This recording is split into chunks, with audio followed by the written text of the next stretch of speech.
Buenos días, bienvenidos a nuestro tiempo devocional Tu Palabra para encontrar el camino. Hoy es 22 de abril del 2026 y vamos a continuar con la lectura de la Biblia con el libro de Deuteronomio, capítulo 4, Proverbios 31 y Primera de Corintios, capítulo 11, versículos 17 al 34.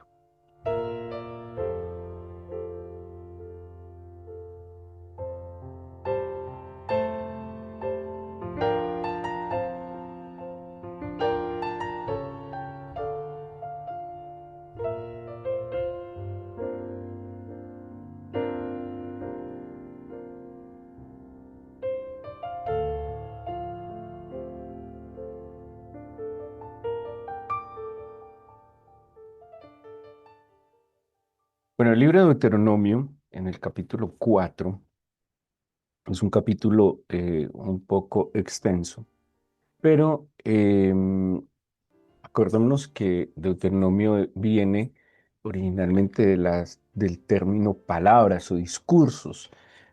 Y Moisés está pues haciendo como una recopilación de la ley, tiempo previo a su partida para la presencia de Dios. Y, y hay algo, pues como les mencionaba, imagínense a alguien que está pronto a partir, que ya tiene la certeza que ha llegado su hora, que lleva 40 años en esta labor, guiando, educando, reeducando al pueblo, sacándolo de la esclavitud, instruyéndolo. De alguna manera, Moisés veía al pueblo hebreo como sus hijos, ¿sí? Él cumplía esa función de padre espiritual y pues en ese anhelo de que ellos no se pierdan, me imagino que es el anhelo y que lo siento así también, de todo padre, de poder instruir, acompañar y ayudar a sus hijos para que estén siempre en el buen camino, para que tomen siempre las mejores decisiones posibles. Moisés llevaba 40 años insistiendo, viendo su rebeldía, viendo su necedad también, seguramente también viendo en otros valentía, determinación, pero pues es el afán natural de un padre que tiene que irse y que quiere que quede muy claro en el corazón y en la mente de sus hijos, de su pueblo, lo que deben hacer. Por eso Moisés va a utilizar y va a estar repitiendo en este escrito: no olvides, guárdate, ten presente, porque él vio pues que somos y que el ser humano eh, fácilmente olvida, fácilmente no guarda y pues sucumbe ante las situaciones que se van viniendo. Solo mirando el principio, vamos a ver algunos versículos brevemente. Dice: ahora pues, oh Israel, estamos en Deuteronomio 4:1. Oye los estatutos y decretos que yo os enseño para que los ejecutéis y viváis y entréis y poseáis la tierra que el Señor, el Dios de vuestros padres, os da. Bueno, en el Antiguo Testamento vamos a encontrar que de hecho Nehemías también lo retoma y está en los versículos al final de este capítulo 44 y 45, donde dice: esta pues es la ley de Moisés. Luego habla de los testimonios, estatutos, decretos. Bueno, cada uno de ellos, digamos, hace parte de el total de las palabras que el Señor le dio a Moisés en el Sinaí. Y cada uno de ellos tiene un efecto particular. Cuando habla de las leyes, está hablando de la Torá, está hablando de las instrucciones. Torá, que se traduce como leyes, se refiere específicamente a la instrucción, a la enseñanza. Es como toda la educación y el qué hacer, ¿sí? Y el cómo hacer que el Señor les dio. Cuando habla de los testimonios, tiene que ver con estos preceptos que son testigos del pacto entre Dios y los hombres. También menciona la Biblia los estatutos, que tiene una raíz que significa algo así como grabar o inscribir, y pues se refiere a esas leyes que son inalterables, ¿sí? Que no son, que no tienen, digamos, matices, sino que es una ley creo que se llama apodíctica, que no tiene interpretación, aplicación diferente, sino que es absoluta.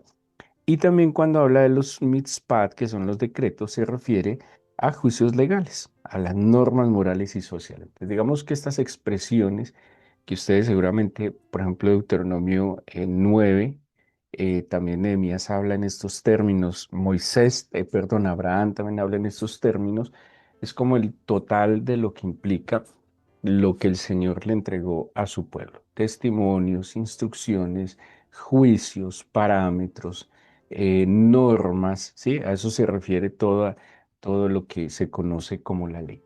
¿Y para qué les dice Moisés? ¿Cuál es el propósito? Volviendo al versículo 1. Bueno, para que ustedes puedan, que al ejecutarlos vivan y puedan entrar y poseer la tierra que el Señor les está dando, ¿sí? O sea, esta es como la forma con la que ustedes pueden cuidar y guardar aquello que el Señor está poniendo delante de ustedes. Y si ustedes van leyendo el capítulo, por ejemplo, en el versículo 6 dice, guardadlos pues, ponedlos por obra, porque esta es vuestra sabiduría y vuestra inteligencia ante los ojos de los pueblos, los cuales oirán todos estos estatutos y dirán, ciertamente, pueblo sabio y entendido, nación grande es esta. Porque, ¿qué nación hay grande? Hay que tenga dioses tan cercanos a ellos como lo está el Señor nuestro Dios en todo cuanto le pedimos. ¿Y qué nación grande hay que tenga estatutos y juicios justos como es toda esta ley que yo pongo hoy delante de vosotros? O sea, Israel no es una gran nación, ¿sí? Israel fue un país, fue un reino, pero no era una gran nación, nunca fue un imperio, siempre fue un país en términos generales pequeño, no fue un imperio como Egipto, como Asiria, como Babilonia, como Persia, como Grecia, no, no lo fue. Fue un reino pequeño, pero por eso el Señor, Moisés les dice, ¿qué nación hay tan grande que pueda tener este orden, em, mm, digámoslo, jurídico, este orden constitucional? Porque de alguna manera la Torá se convierte como en una especie de carta magna para que el pueblo de Israel no se desenfrene. Viene de una esclavitud física y moral, y pues el no tener unos parámetros claros, pues obviamente los podía llevar a una absoluta perdición, ¿sí? Entonces él también está aquí como dándoles un lugar en la valía, pues de lo que el Señor les está concediendo, de lo que el Señor les está dando. Y vuelve a advertir, guárdelos, póngalos por obra. No olviden, mire lo que dice el versículo 9. Por tanto, guárdate y guarda tu alma con diligencia para que no te olvides de las cosas que tus ojos han visto, ni se aparten de tu corazón todos los días de tu vida. Antes bien, las enseñarás a tus hijos y a los hijos de tus hijos. Y es lo que Deuteronomio nos va a insistir, por ejemplo, en el capítulo 6, de la necesidad de transmitir estas enseñanzas como modo de vida, ¿sí? O sea, no transmitir estas enseñanzas como códigos éticos y morales, sino transmitir estas enseñanzas como modo de vida, ¿sí? Mm, que los acompañaba en su cotidianidad. Bueno, eso está más adelante en el capítulo 6, pero él está tratando de decir, lo bueno que usted recibió, pues trate de transmitirlo a las generaciones venideras, a desafío transmitirlo a la generación que sigue, pero más desafiante, lograr que esa generación que nos sucede a nosotros, pues lo haga con sus hijos, ¿sí? Es lo que ellos están tratando de garantizar. El versículo 15 vuelve a aparecer este guarda, dice, guarda pues mucho vuestras almas, pues ninguna figura viste. Y bueno, aquí ya se mete en algo muy puntual. Primero en el término general de la obediencia a los estatutos, a los mandamientos, que son, ya les dije, instrucciones, son testimonios, son decretos, son normas, son parámetros, ¿sí? Dentro del parámetro está establecido como las consecuencias de ir más allá de ese parámetro. Y en todo esto que el Señor plantea estaba la vida y el éxito, digámoslo, no en el término usado pues hoy en día, sino en poder ver el favor del Señor en todo esto. Ya en el versículo 15 en adelante, hasta el 40 va a ser una advertencia sobre la idolatría. ¿Por qué? Porque ellos venían de un reino que eran los egipcios y habían en todo el trayecto del Éxodo habían interactuado con pueblos que adoraban imágenes. Entonces dice, guardad pues mucho vuestras almas, pues ninguna figura visteis el día que el Señor habló con vosotros de en medio del fuego, para que no os corrompáis y hagáis para vosotros escultura, imagen de figura alguna, efigie de varón o hembra, figura de animal alguno que está en la tierra, figura de ave alguna, alada que vuele por el aire, figura de ningún animal que se arrastre sobre la tierra, figura de pez alguno que haya en el agua debajo de la tierra, no sea, pónganle cuidado la advertencia. Entonces, la advertencia es no hagas figuras primero, ¿sí? Por eso, durante mucho tiempo, cuando digo mucho tiempo es mucho tiempo, los judíos nunca se enfocaron en el arte, ¿sí? Ellos no pintaban, ellos no hacían esculturas. Por allá en el siglo XIX hubo una emancipación judía y surgieron famosos artistas en la pintura, en la escultura, porque para ellos era un pecado tan solo de manera representativa hacer figuras, ¿sí? Ellos nunca lo hicieron porque el mandato era muy claro, no las hagas, ¿sí? ¿Por qué?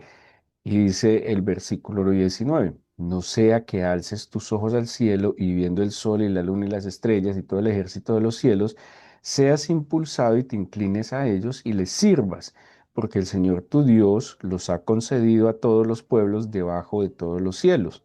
Pero a vosotros los tomó y os ha sacado del horno del hierro de Egipto para que seáis el pueblo de su heredad, como en este día. ¿Cuál era la advertencia?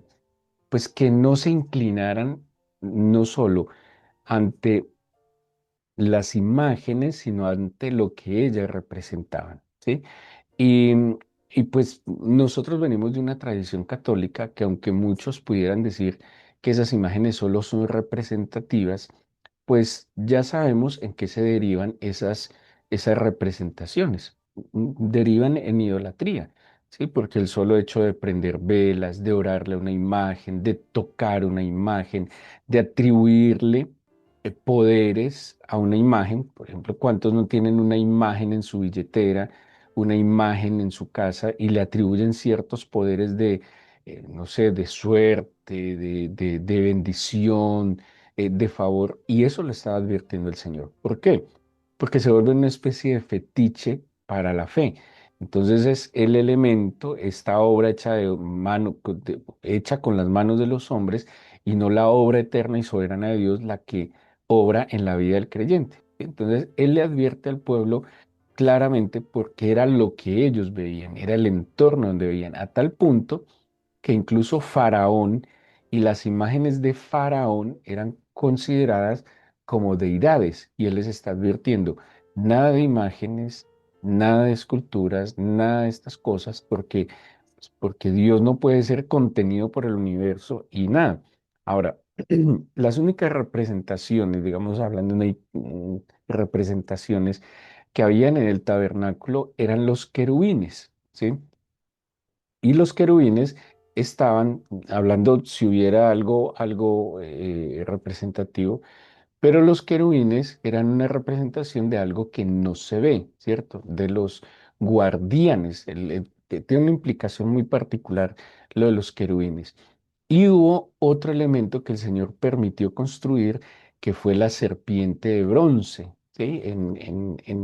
Creo que lo vimos en el libro de Números, o serpiente de cobre, y tristemente fue tal el problema con esto de las imágenes que el pueblo de Israel terminó adorando, que esa serpiente la llamaron Neustán, terminaron adorando esta serpiente y la introdujeron en el tabernáculo. Imagínense cómo la mente se tuerce fácilmente. Algo que era un elemento puntual para la sanidad y liberación del pueblo se convirtió en un ídolo. Entonces de allí la advertencia tan radical que el Señor estaba haciendo sobre la idolatría. Sí, esto respecto al capítulo 4 de Deuteronomio, que maneja estos aspectos. El capítulo 31 de Proverbios es otra profecía. Ayer estudiamos un poco el capítulo 30 y muy parecido al capítulo 30, el 31 dice palabras del rey Lemuel, la profecía con que le enseñó su madre. ¿Sí? ¿Se acuerdan que ayer vimos que eran las palabras de Agur, la profecía que dijo a Itiel y a Ucal? Aquí vemos, por el contrario, a Lemuel. Y Lemuel se conoce que era un rey de la época, ¿sí? Y nos está comentando o dando a conocer una profecía de su madre. Ahora, esta profecía pues, es muy importante porque es una profecía como al estilo del Señor Jesús, basada en los hechos, ¿sí? Lo que el Señor enseñaba se basaba en lo que él hacía. Y todo parece indicar que esta profecía de la madre a su hijo, que es un rey, tiene que ver también con las acciones de ella como madre, como esposa, como mujer en todo el sentido de la palabra. Y lo que él está haciendo con su hijo es dándole una instrucción y una orientación de la mujer que él debe encontrar, del modelo de mujer que él debería encontrar.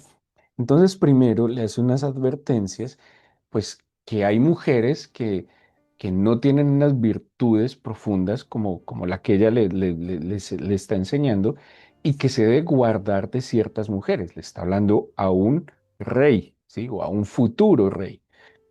Y por otro lado, le va a plantear las características de la mujer que él debe conocer y acercarse. Como él no era cualquier hombre, era un hombre que estaba puesto para gobernar.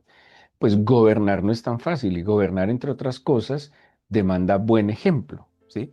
Gobernar, entre otras cosas, demanda mucha inteligencia, mucha sabiduría, demanda mucha disciplina y mucha coherencia, ¿sí? Gobernar no es solo el que manda, manda aunque mande mal, no, el que gobierna tiene que haber unas características y ella le está hablando a un hombre que va a gobernar. Y pues es muy importante quién está al lado de ese hombre que va a gobernar, quién le va a hablar al oído. ¿Cuál fue el fracaso de Salomón? Pues el fracaso de Salomón fue quién estaba al lado, quién le hablaba al oído, pues que ya sabemos que fueron sus tantas mujeres que desviaron su corazón.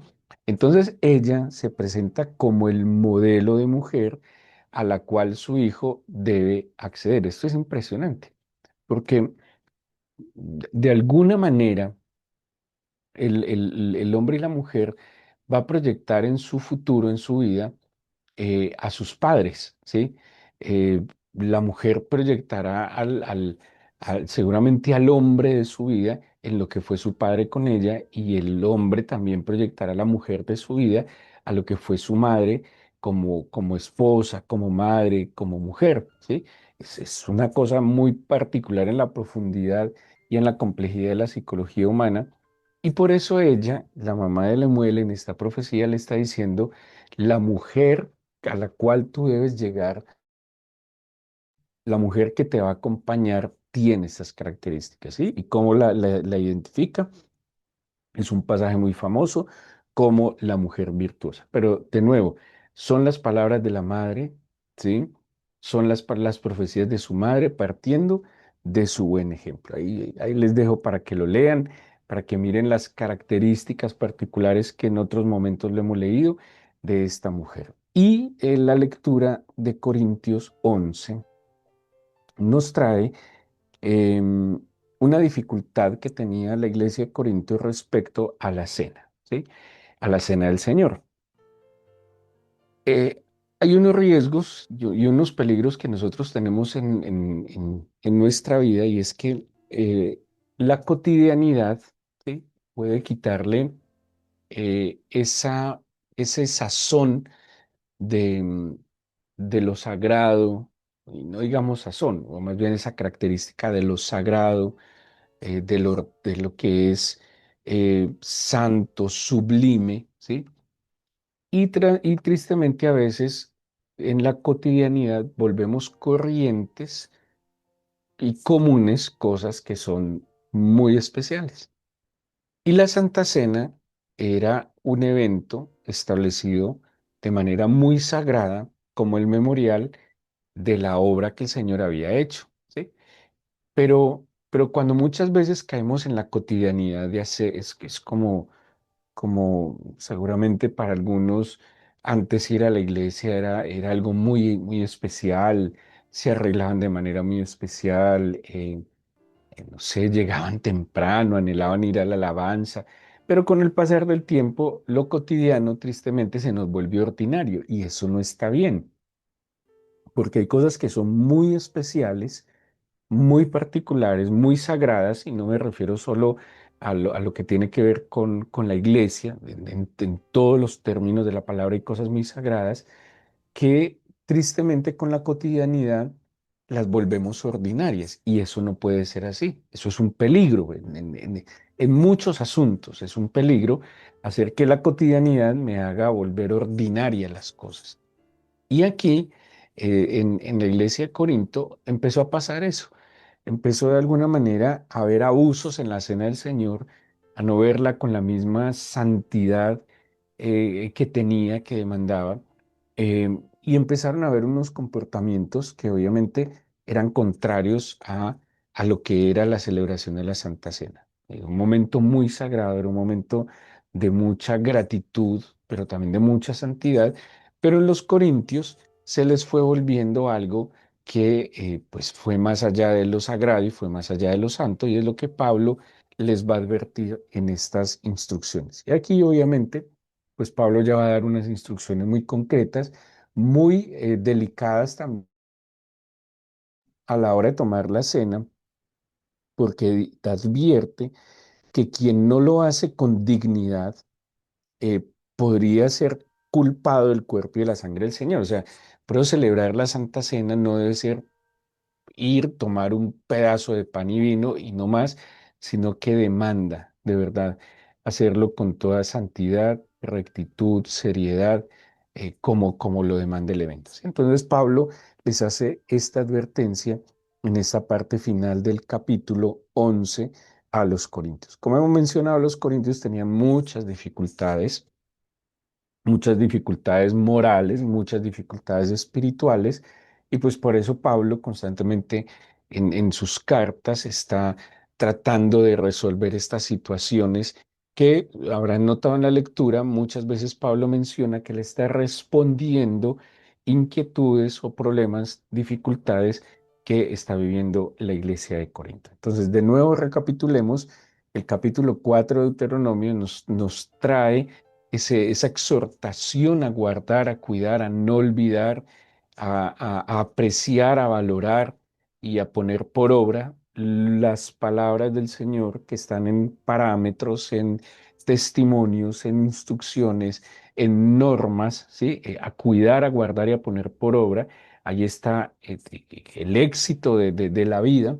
El Proverbio 31 nos trae otra profecía, como lo vimos ayer del Proverbio 30, los Proverbios 30, la profecía de la mamá de Lemuel, hablándole de las características de la mujer a la cual debería él llegar como hombre que iba a dirigir, que iba a gobernar. Y el capítulo 11 de Corintios nos trae entonces la santidad y la rectitud que debe haber en lo que el Señor ha considerado como sagrado y no permitir que las cotidianidades, que las rutinas vuelvan las cosas ordinarias, sino que verlo siempre en el lugar que es y darle siempre el valor que cada cosa tiene. Vamos a orar y vamos a entregarle, a pedirle al Señor que nos acompañe en este nuevo día.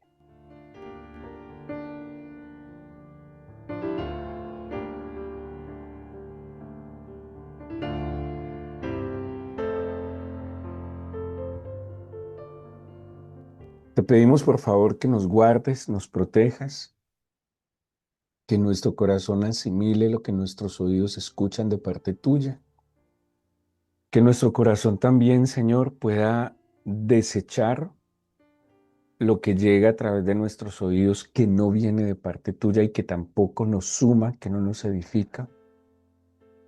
Que tu Espíritu nos dé discernimiento, luz, guía y dirección. Venid a mí todos los que están trabajados y cargados, dice el Señor, yo os haré descansar.